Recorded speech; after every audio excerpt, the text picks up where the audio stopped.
Voice తీసుకోవాలి. Phone చేయి, అది వచ్చిందంట.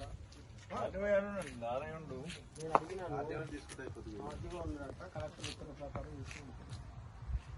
ఆర్టీఓ వాయిస్ తీసుకుంటే అయిపోతుంది. అది వచ్చిందంట.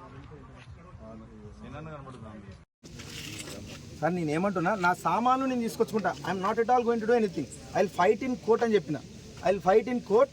I will have a press meet in my house saying that what happened. I will narrate everyone. అంతవరకే చెప్పిన, ఇంతవరకు ఏం లేదు. మీరంతటి మీరు ఏదో చూసుకొని వచ్చినా మాకు ఎవరో చెప్పారంటే నాకు సంబంధం లేని దాని గురించి నాకు అంటగట్టకండి అని చెప్తున్నాను నేను. అప్పటి నుంచి దేవాదన సార్. నేను మళ్ళీ కూడా మిమ్మల్ని అడుగుతున్నా, ఈరోజు వరకు being an High Court advocate practice for 4 years, seriously say, I never, beyond the rules I never did. Even he worked under me, seriously saying, I never gone beyond the rules. వీళ్ళకి ఎన్నోసార్లు phone చేసినా ప్రతిదీ లీగల్గా ఉంటాను. నేను అందుకే చెప్తున్నా, గొడవ ఏం జరగదు. నా సామాన్లు అక్కడ ఉన్నాయి, తీసుకొచ్చుకోవడం వరకే నా బాధ్యత. సార్ నేనేమంటున్నా, see, that's what I'm asking sir. You just answer me first what I ask you, then we'll go ahead. who has given me ENSP. That is what I'm trying to say. I have given reply to him. That's what I'm saying. You have received a notice. First and I have where I didn't give notice. You have received a notice. Sir, వాళ్ళు WhatsApp లో without notice every reply ఇచ్చారు. నేను ఏమంటున్నా, without notice every reply ఇచ్చారు. WhatsApp లో వాళ్ళు నాకు call చేసి whatever నేను ఏమంటున్నా, whatever నేను రిప్లై ఇచ్చినా ఈ రోజు నాకు కాల్ చేయాలి కదా వాళ్ళు. రైట్, మీరు వాళ్ళు నోటీస్ ఇచ్చారు, మీరు రిప్లై ఇచ్చారు కదా. రిప్లై ఇచ్చినా that reply is not entertain. That reply ఒక మాట వాళ్ళు ఇయాలిగా మీరు వాళ్ళ తరపున ఒత్తాసు తీసుకొని మాట్లాడుతున్నారు సార్. ఎందుకు కాదు, ఇరిగేషన్ వాళ్ళు ఒక కాల్ చేయలేదు సార్. ఇరిగేషన్ వాళ్ళు ఒక్కనే వచ్చింది సార్ ఇక్కడ. కరెక్టే. నేను ఎవరు డ్రైవ్ చేస్తున్నారని, నా బండి ఎవరు డ్రైవ్ చేస్తున్నారు? వినండి. Now let us not try to find any logic in this. The issue is only subjected to conditions of law. 30 Police Act is here. We don't tell it. We don't tell it. వాళ్ళకే చెప్తున్నా నేను. ఈరోజు irrigation department వాళ్ళు E19 quarters Nandikonda మున్సిపాలిటీలో ఉంటున్న నా క్వార్టర్స్ని నాకు గత 5 రోజులు వాళ్ళు ఒక లెటర్ రాసినప్పుడు, మీరు కంపిటెంట్ అథారిటీ కాదు, కేసీఆర్ గారి హయాంలో నందికొండ మున్సిపాలిటీ క్వార్టర్స్ అన్నీ కూడా అక్కడ ఉన్న స్థానికంగా వాళ్ళకి ఇవ్వాలని చెప్పేసి ఒక జీవో తీసుకొచ్చి అవన్నీ కూడా రెవెన్యూ డిపార్ట్మెంట్కి అప్పచెప్పినాము. మీకు అథారిటీ లేదని చెప్పినా కానీ వాళ్ళు ఒక నోటీస్ సర్వ్ చేస్తే దానికి నేను రిప్లై ఇచ్చి కాంపిటెంట్ అథారిటీ నాకు కనుక నోటీస్ ఇస్తే వాళ్ళకి నేను మాట్లాడతానని చెప్పేసి చెప్పడం జరిగింది. అది ఇచ్చిన 5 రోజుల తర్వాత ఈరోజు నాకు నోటీస్ సర్వ్ చేసిన డిపార్ట్మెంట్ ఒక్క కాల్ కూడా చేయకుండా నా సామాన్లన్నీ బయట వేయడం జరిగింది. ఆర్డీఓ గారు కూడా ఫోన్ చేసి నా మీద ప్రెషర్ వస్తుంది, మీరు ఏదో ఒకటి చేయండి అంటే, సార్ నేను రేపు వస్తాను, రేపు మాట్లాడితే కలెక్టర్ గారితో చెప్పడం జరిగింది. ఇది ఎలక్షన్ కోడ్ ఉన్న టైము, నేను వస్తే మా స్థానికులందరూ కూడా కదులుతారు, మా ప్రజలందరూ కూడా నాతో పాటు వస్తారు. అది ఎలక్షన్ రూల్స్ వైలేట్ చేసినట్టు ఉంటుంది. ఈరోజు ఏం పెట్టుకోకండి. నాకు నందికొండ మున్సిపాలిటీలో ఉన్నటువంటి గవర్నమెంట్ సొత్తుని అక్కడ స్థానికంగా ఉన్నటువంటి ఎక్స్ఎమ్మెల్యే అయినటువంటి జానారెడ్డి గారు వాళ్ళు తీసుకోవాలని చూస్తారేమో, కానీ నాకు మీరు వద్దంటే నాకు తీసుకునే అది ఆలోచన కూడా లేదని చెప్పి కూడా ఆర్డీఓ గారు చెప్పడం జరిగింది. ఇవన్నీ చెప్పినా కానీ హుటాహుటిన నన్ను ఫోన్లు చేసి 10ల సంఖ్యలో ఫోన్లు చేసి, నేను ఫోన్లు చేస్తే ఆర్డీఓ గారికి ఆయన ఫోన్ లేపకుండా, కలెక్టర్ గారు ఫోన్ లేపకుండా, ఇరిగేషన్ డిపార్ట్మెంట్ వాళ్ళు ఫోన్ లేపకుండా ఈరోజు నా సామాన్లన్నీ బయటేసి పంచనామా చేస్తున్నామంటే అక్కడ చాలా విలువైన సొత్తు ఉంది. మీరు పాస్ చేసి, గతంలో పాస్ చేసి బంగారం కావచ్చు, ఇతర సొత్తులు కావచ్చు తీసుకున్న ఇదివరకు కేసులు ఉన్నాయి.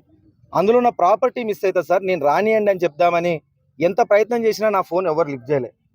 ఇదే ఆర్డీఓ గారు నాకు ఏదైతే కాల్ చేసిరో దాదాపుగా 15 మిస్డ్ కాల్ ఈయనకు కలెక్టర్ గారికి కంటిన్యూస్గా కొడుతున్నా. ఆపండి, మీరు తీసుకోండి, కానీ నా సమక్షంలో చేయండి.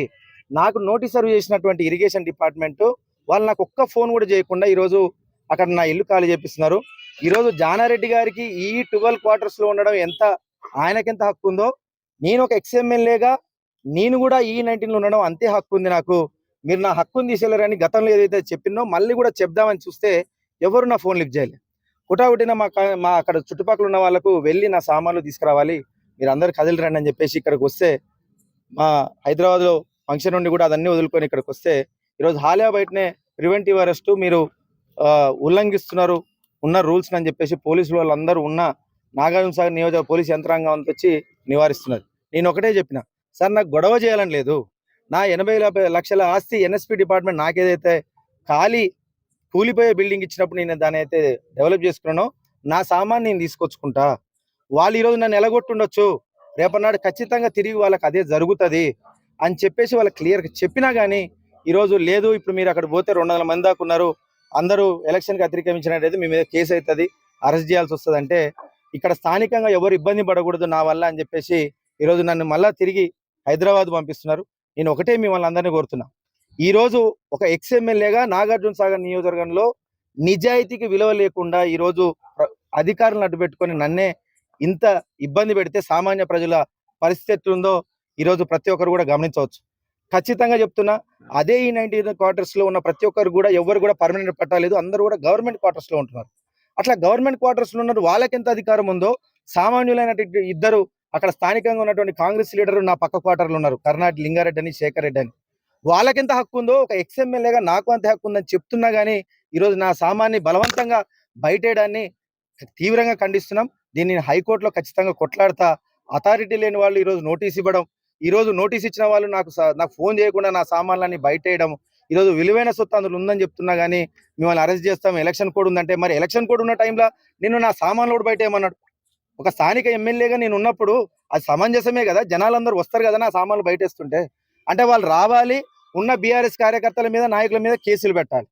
అందుకే వాళ్ళు ఏదైతే దుర్బుద్ధితో ఆలోచిస్తున్నారో, ఎస్, నేను 80 లక్షలు కట్టి అదనంగా 4 రూములు కట్టి మా నాన్నగారు ఏదైతే దాన్ని కాపాడుకుందాము, అక్కడ జానారెడ్డి గారు ఏ విధంగా అయితే ఉంటున్నారో మనం కూడా అట్లా ఉంచుకుందాం అనుకున్నారో, ఈ రోజు దాంట్లో వాళ్ళు కులుకాలు అనుకోవచ్చు. అటు జయవీర్ కానీ, రఘువీర్ కానీ, జానారెడ్డి గారు కానీ నా ఈ 19 క్వార్టర్స్ లో కులకాలు అక్కడ మంచిగా అందులో అనుకోవాలనుకోవచ్చు. నాకు ఎట్లాంటి అభ్యంతరం లేదు. ఎందుకంటే హాలియాలో ఎగ్జిబిషన్ సొసైటీ పేరు మీద దాదాపు గవర్నమెంట్ ఎకరాలు 4.5 ఎకరాలు వాళ్ళు కబ్జా చేసిరని, 2008లో కబ్జా చేసిరని, దాన్ని మళ్ళీ జానారెడ్డి గారి పేరు మీద చేపించుకున్నారు, ఆ సొసైటీ మీద ఉందని చెప్పినప్పుడు నేను నోలు చెప్పలే. ఎందుకంటే అప్పుడున్న అధికారులు చూడాల్సిండే, అప్పుడున్న వాళ్ళు చూడాల్సిండే. వాళ్ళు ప్రతిపక్షంగా ఈరోజు వాళ్ళ పేరు మీద సొంతంగా చేసుకున్న ఆస్తి జోలికి పోవద్దు, సరే తిన్నారు, వాళ్ళ విజ్ఞతకే వదిలేద్దామని చెప్పేసి నేను వేరే కాడ వాళ్ళందరూ అక్కడ ఉన్నటువంటి అనుముల ఆ మూలలో ఉన్నటువంటి ప్రతి ఒక్క గిరిజనులకు కావచ్చు, అలాగే హరిజనులకు కావచ్చు, దాని తర్వాత అక్కడ ఉన్న వడ్డర వాళ్ళకు వేరే కాడ జాగ చూసినా తప్ప నేను జానారెడ్డి లాగా ఆయన క్వార్టర్స్ గుంజుకోవడమో, ఆయన ఆక్రమించుకున్న స్థలాన్ని గుంజుకునే పని ఎప్పుడు చేయలే నేను. ఈ రోజు వాళ్ళు ఏదైతే ప్రత్యక్షంగా ఒక బలహీన వర్గాల నుంచి వచ్చిన నాయకుడిని నన్ను ఇక్కడ ఇబ్బంది పెట్టాలని చూస్తున్నారో, ఖచ్చితంగా ప్రజలు కూడా రేపు జరగబోయే ఎలక్షన్లో వాళ్ళ కొడుకే నిలబడుతుంది కాబట్టి డిపాజిట్ కూడా దక్కకుండా ప్రతి ఒక్కరు కూడా సమాధానం చెప్తారని ఖచ్చితంగా చెప్తున్నా. నాకు ఈ గవర్నమెంట్ క్వార్టర్ వల్ల వచ్చేది ఏం లేదు. నాకు ఆర్ఎన్బి శాఖ ఎమ్మెల్యే క్యాంప్ ఆఫీస్ అని ఇచ్చినటువంటి, ఎమ్మెల్యే క్వార్టర్స్ అని ఇచ్చినటువంటి హైదరాబాద్ లో ఉన్న ఇచ్చే బాధ్యత నాది ఉండే. ఎన్ఎస్పి వాళ్ళు నాకు అలర్ట్ చేసినట్టే, జానారెడ్డి గారికి అలర్ట్ చేసినట్టే నాకు అలర్ట్ చేసినారు, దాంతోపాటు సామాన్యులకు అలర్ట్ చేసినారు. వాళ్ళందరూ కూడా అందులో ఉండొచ్చు అంట తప్ప నేను మాత్రం అందులో ఉండే అధికారం లేదని చెప్పేసి ఈరోజు నన్ను బయటికి గెట్టేయడం నాకు ఎట్లాంటి ఇబ్బంది లేదు.